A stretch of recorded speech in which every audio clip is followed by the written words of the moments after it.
What's up, everyone? Welcome to Intergalactic Expedition. I'm your host, Vazrik.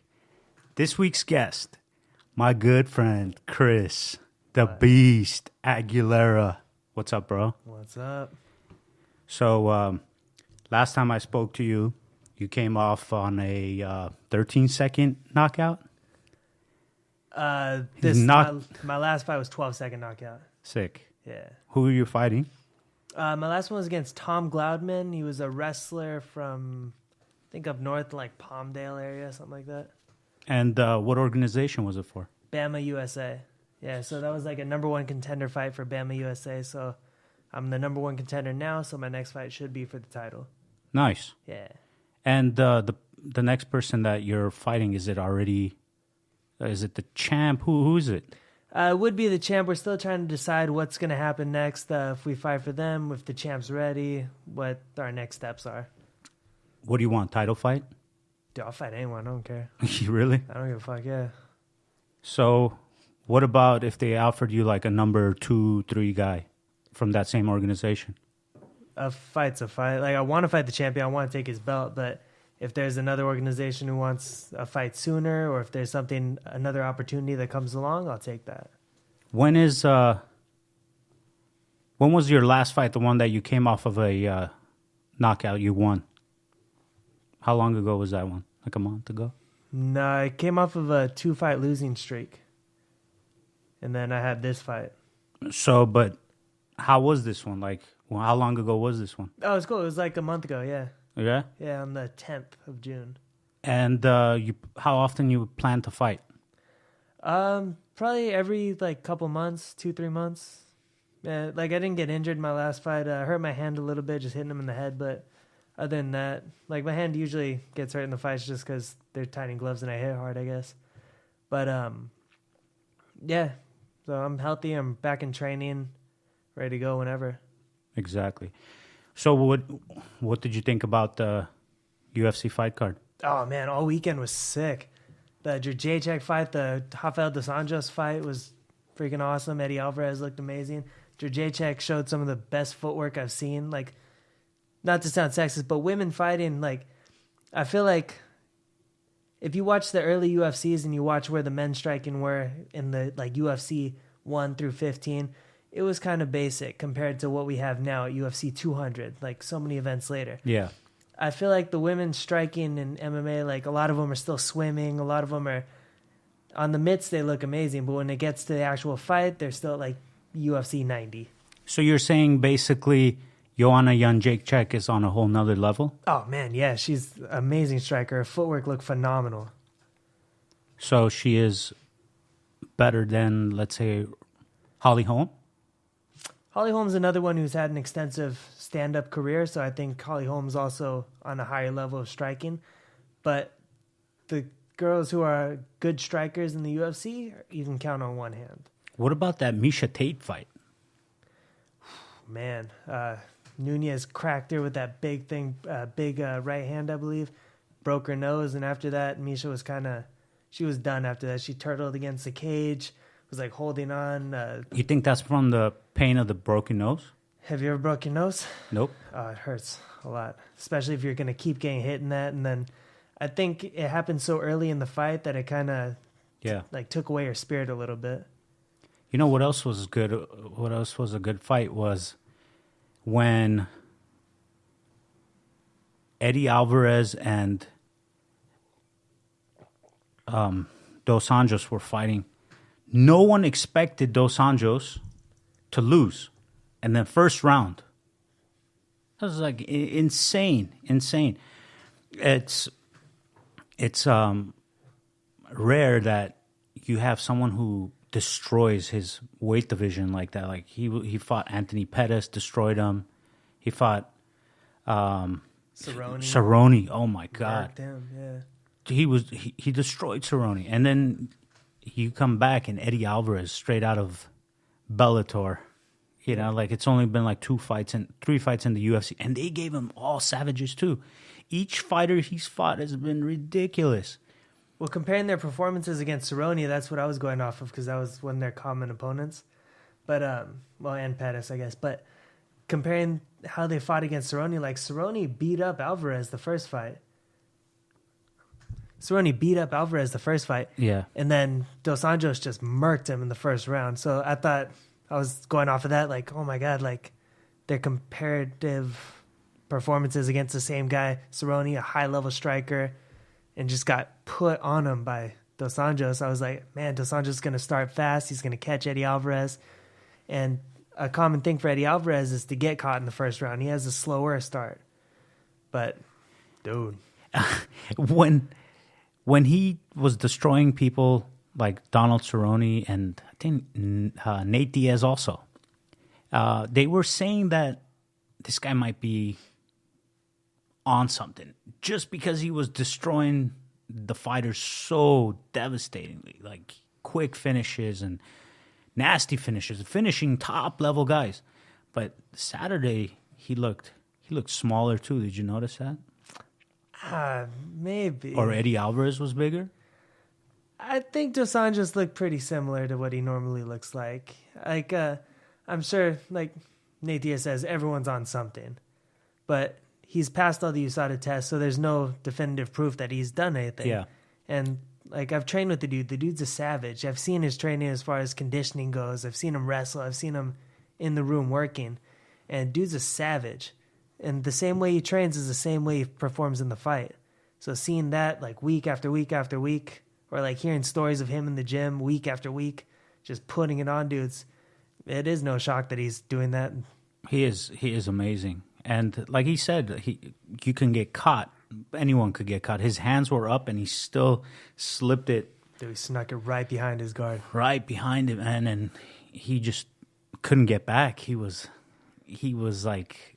Did the stanky leg for a little bit. For a while, and he couldn't get back. He kept trying to come back, but even if you think about it, how long did he stay? How many punches did he take, man? Maybe like 20 bombs from Eddie Alvarez? Yeah, dude was like a bobblehead on the fence for a little bit, because at one point Eddie Alvarez was just teeing up, going side to side, landing everything, hit him with like 3 uppercuts in a row. Then finally they stopped it, but it was a good stoppage. It was the right time. What about the UFC 200, Cain, Velasquez, and Travis Browne? Dude, Cain's an animal. We got the old Cain back. Finally uninjured, finally at sea level, which played a huge role in his last fight. He didn't gas out. He was able to... First round TKO. Exactly. He was able to perform like he used to perform, as far as the pressure, as far as just breaking dudes in there. That guy is amazing. His cardio Cain, and it's funny that he's cardio Cain, and he had cardio problems in Mexico, but like you said, it wasn't sea level. It was... Well, it's super altitude. You've seen all the dudes who fight in Denver or fight at other high altitude places. It takes a lot to acclimate to that. And Cain went out there, the week of the fight, and Verdun was out there the entire training camp. So you can see the huge difference in that as well. They asked him about that, and he said that he's planning on his next fight, if it fights in Mexico City, he's going to be there 2 months before and definitely try to get acclimated to the high elevation. It's going to have to if it played that big of a role in it. Man, I'll go live there right now. he completely was gassed. Yeah. And yeah, man. What about Jose Aldo and Frankie Edgar? That was the best fight on the card, man. You think so? Yeah. Aldo's normally he showed a lot more footwork and movement than he did in past fights. As far as he's not just standing there and just fucking biting down the mouthpiece and swinging. You're talking about Aldo? Yeah, Aldo. Okay. He was super elusive. His defense looked good, and he was just popping a pop, back up, pop. So it was sick to see an older Aldo come back. Who did you think won? I had Aldo piecing. Yeah, Aldo won. It kind of looked pretty, I don't know, just as a fan watching, it kind of looked like Edgar was doing enough. Aldo was kind of retrieving the first 2-3, maybe. I would give Edgar rounds 1 and 2. Not 3. Not 3. Because Aldo finally figured out the timing in 3 and just kept going 3, 4, 5, backing up. As soon as Edgar would throw anything, boom, counter. Throw anything, boom, counter. Then he started mounting an offense off of that instead of just counter-punching.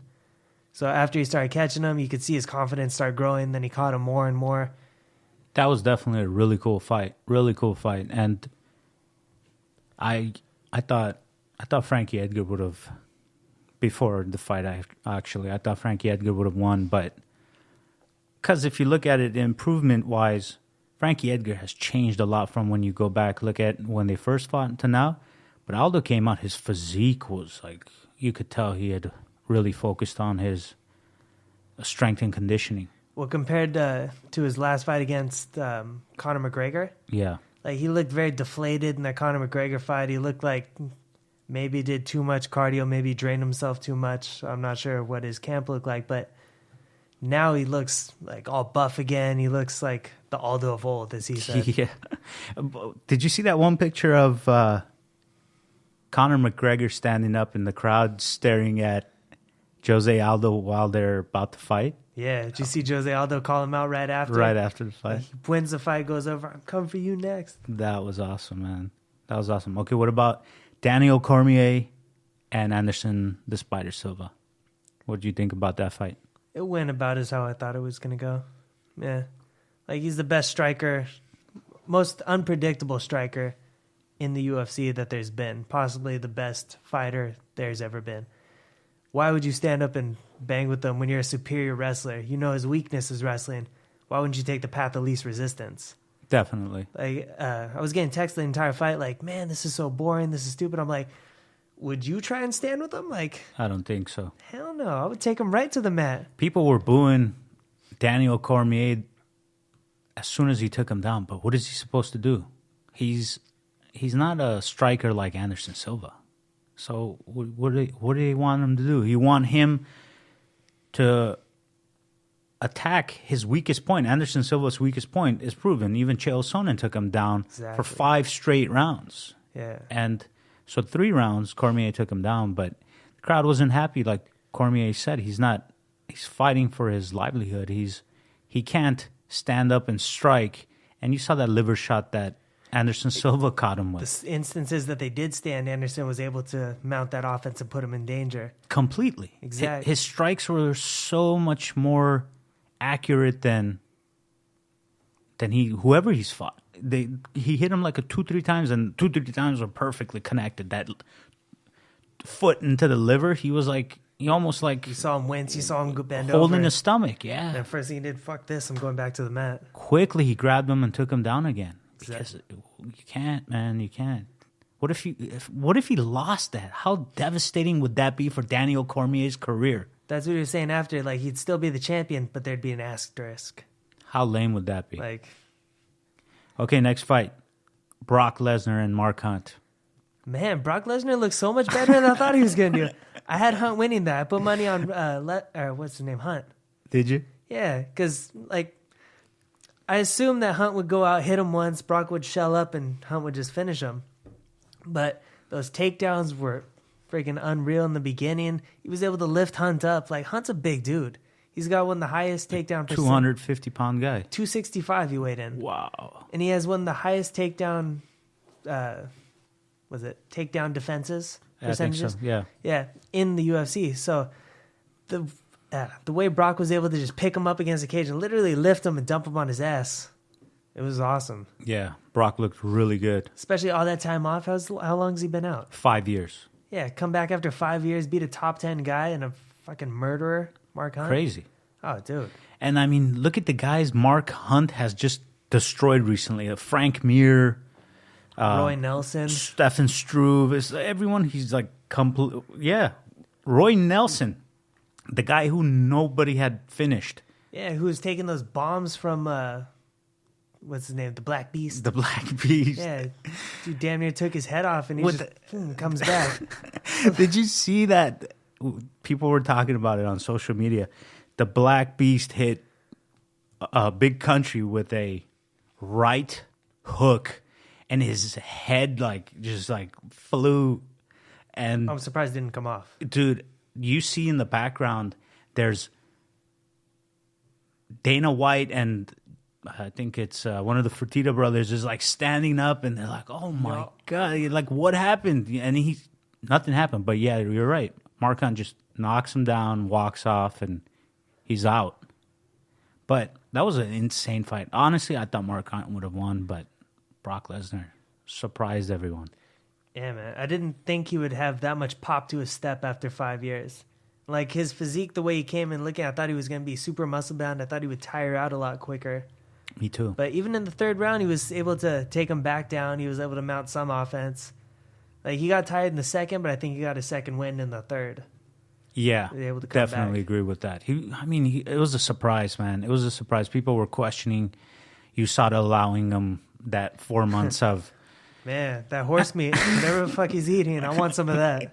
USADA didn't test him for... I think the rule is that when you come in, a new fighter, you're supposed to...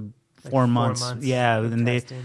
he was allowed not to have 4 months previous, but he was tested as of when they started all the way to the end.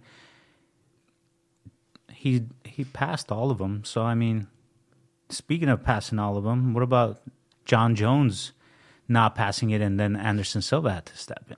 His B sample tested positive too, but I'm not sure what the results were from USADA. You think? Yeah, no one still knows yet, but you think that is a supplement problem, or you think They had a similar problem with another guy in the UFC where he got caught for a banned substance, and he showed him. He's I think it was Yoel Romero, middleweight. Maybe. But he showed him, like, no, I bought this from GNC or wherever he bought it. Yeah. And they went to the store, bought one off the shelf, and found that it did test positive for the steroids. So maybe it's something like that. Maybe there was a cross-contamination problem. Yeah. Hopefully. And he doesn't get the 2 years. But Dana was saying that whatever you take, you're supposed to allow USADA to know that these are my supplements. Okay, I got supplement A, B, and C. These are what I'm taking. Please test them, and these are what I'm on. But supposedly he had a new supplement that, according to what I've heard, is that he got a new supplement that he hadn't had before, and he started taking that. And that's probably the one they're saying that it's the new thing, and this is the one probably has that, what you're talking about. yeah, well, I know he got sponsored by a new company, GAT Nutrition. Yeah. But they said, GAT was saying that, like, don't blame us. Yeah, which everyone's gonna point the finger at someone else. So unless like we were there, we can never really know what happened. But he's gonna deny it, I'm sure, till he dies. GAT's gonna deny it. I mean, you have this amazing career. Everyone he's fought, he's beaten.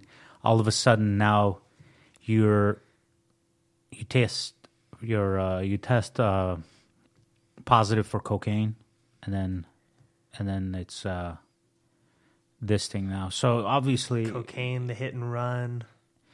it sucks, man. It sucks because to become a champion at a really young age, like you're in your early 20s, to have fortune, fame, and everything in your early 20s compared to, let's say, Daniel Cormier in his mid to late 30s, and you're a different human being when you're 20s and in your early 20s and in your late 30s. You're a different person. So unfortunately for this guy, he was so good that he got everything early. But I mean, it's so hard, man. What are you gonna do? What are you gonna do? Well, it's like they handed him the keys to the castle. All he has to do is not fuck it up. Yeah. But like the cocaine, I could see, like, you go party a weekend, whatever. It's at a competition. You're at a camp. Do what you gotta do. Like, not my cup of tea personally, but everyone has their own thing. But like after that, you already got caught once. Like, one warning is good. All you have to do is not fuck it up. Yeah. They told him, don't do it again. Yeah. He was. He had the DUI. He had crashed the Rolls Royce into a light pole. I mean, so many things. The hit and run was insane with the pregnant lady. Yeah. I mean, it. Look, you make these stupid decisions, but like Dana said, how many times can you forgive a person? I mean, you make one mistake, you second time you don't make the same mistake, but you've made this mistake before, testing positive. Yeah. It's crazy. Yeah, Dana White was pissed at him. He said, like, communication has stopped between him and John Jones right now. He's Like, what would it change if he talked to the guy? You know, if he said, okay, now it's your like sixth chance we're giving you. I guess like they could find out his side of the story, but even if they do, USADA has their own set of rules that UFC abides by. So whatever their decision is, or I think it's maybe them or Nevada State Athletic Commission. Yeah. Whatever they decide is what law is. So talking to him won't do anything, but I guess keep him afloat. But if he gets suspended for 2 years, man. He's done, man. Like, I mean, he's going to come back. He's, what, is he 28? 28? Something like that, 26? 26, maybe? yeah. Come back Maybe 28. Yeah. Like, I mean, he was he's still undefeated. The only loss he has is to Matt Hamill, where he did a 12-6 elbow on his face where they... Yeah, but he was already beating the he shit was out of him. destroying Matt Hamill, yeah. 10-8ing him. Matt Hamill was done. It's unfortunate that he probably has the best record, even better than Fedor. You know, he's probably undefeated like longer than anybody. Most winning streak. He'll surpass Anderson Silva's, John Jones' record. Yeah, it's unfortunate. Like he's caught up into whatever, but he's an amazing fighter. He's people remember in his highlight when he went from Shogun to Rampage to Rashad, and legend after legend after legend. He was destroying like 5-6 former champs, and then unfortunately got caught up into a little partying, but look, man, he's still young. He could still come up, even if they give him a 2-year. Even if they give him a 2 year, he could still has a chance to come back, but he won't be as relevant, and people are just gonna wait for him to fuck up again. Completely. Like, is the UFC going to give him another chance after this? And then what message is that sending to the rest of the fighters? So, right before we started the show, you found out that UFC sold? Yeah, $4 billion. Crazy number. How much did they purchase it originally for? $2 million back in 2000. $2 million, and then now you make $4 billion off Either of it. Fertitas or Magic, man. Taking a company who was struggling, about to kill the entire sport. They completely turned it around, had the Ultimate Fighter, shot it up to whatever percentage more.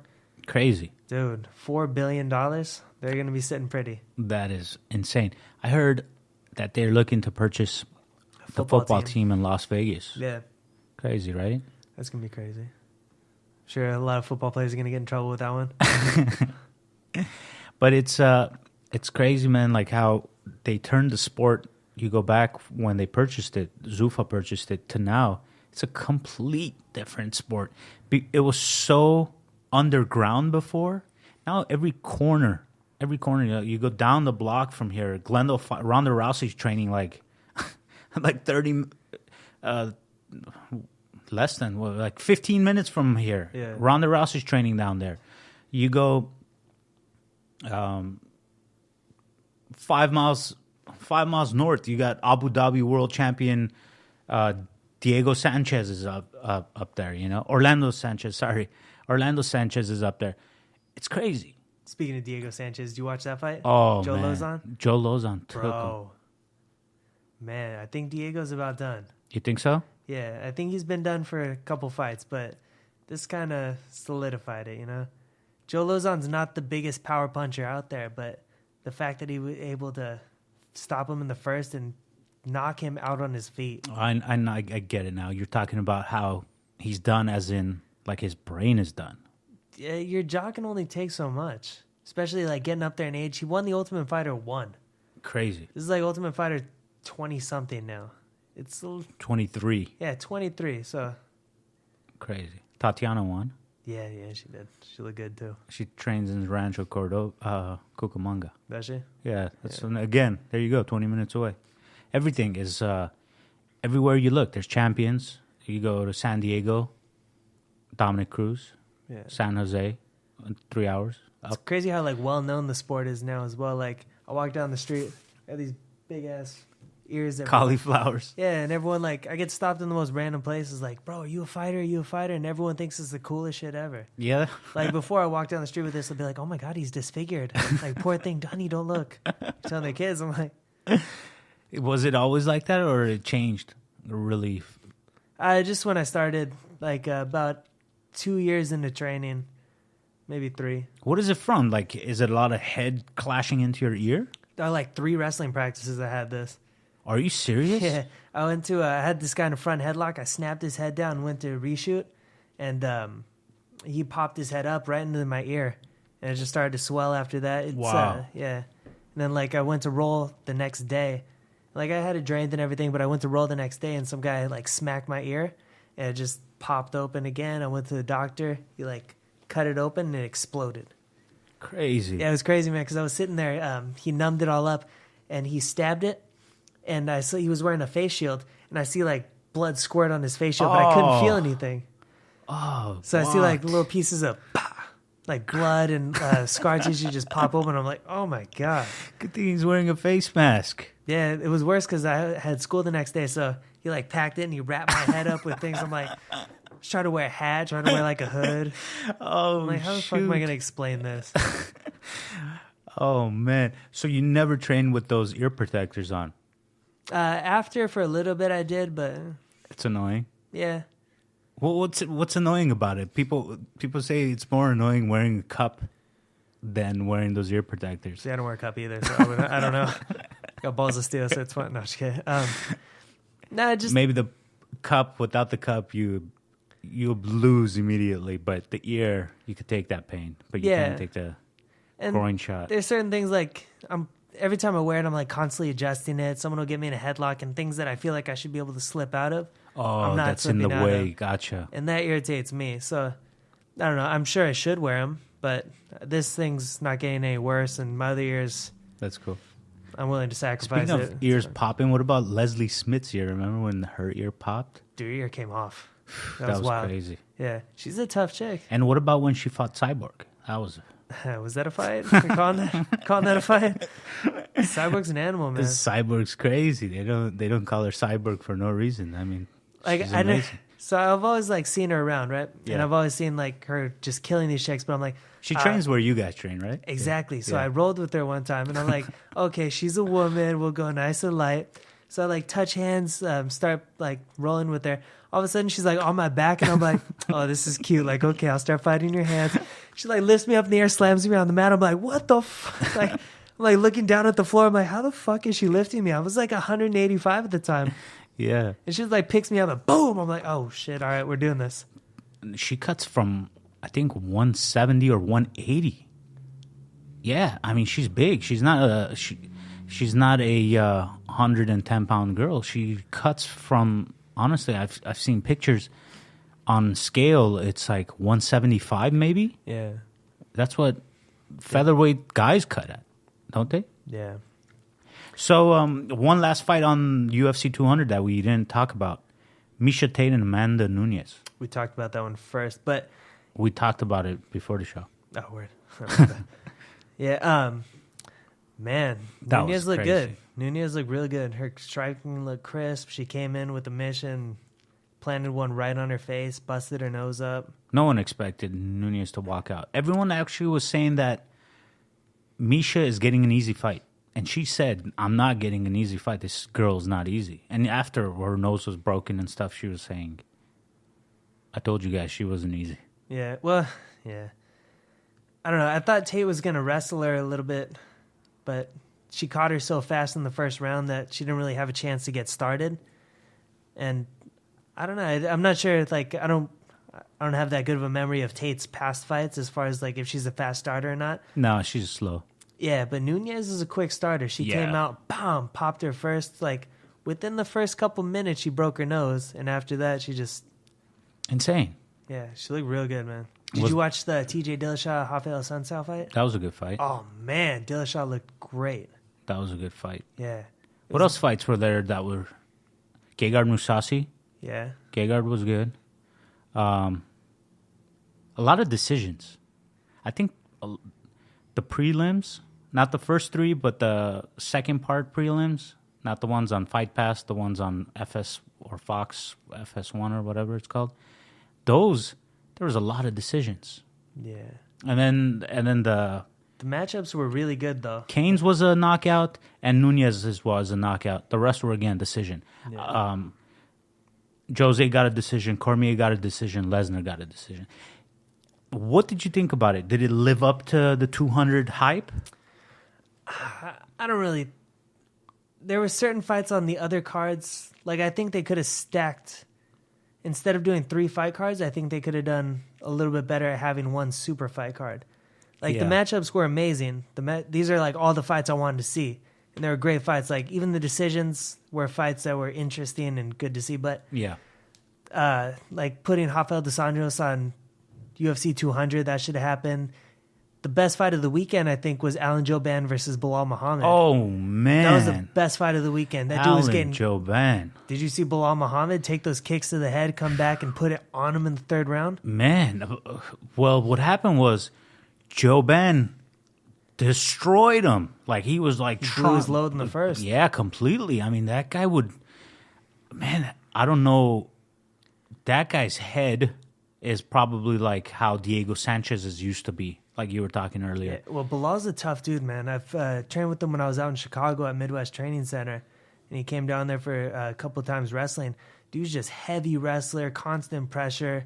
Like, I like to think I'm pretty big, but that dude was moving me pretty easily. Well, didn't Jouban say he was that guy was a Titan FC champion? Titan FC champion. Yeah, and even Bilal's last fight, he murked that cat too. Wow, knocked him out. Crazy. Yeah, but like the punishment he was taking, his ability to come back and just have the instincts to grab onto his waist, grapple him.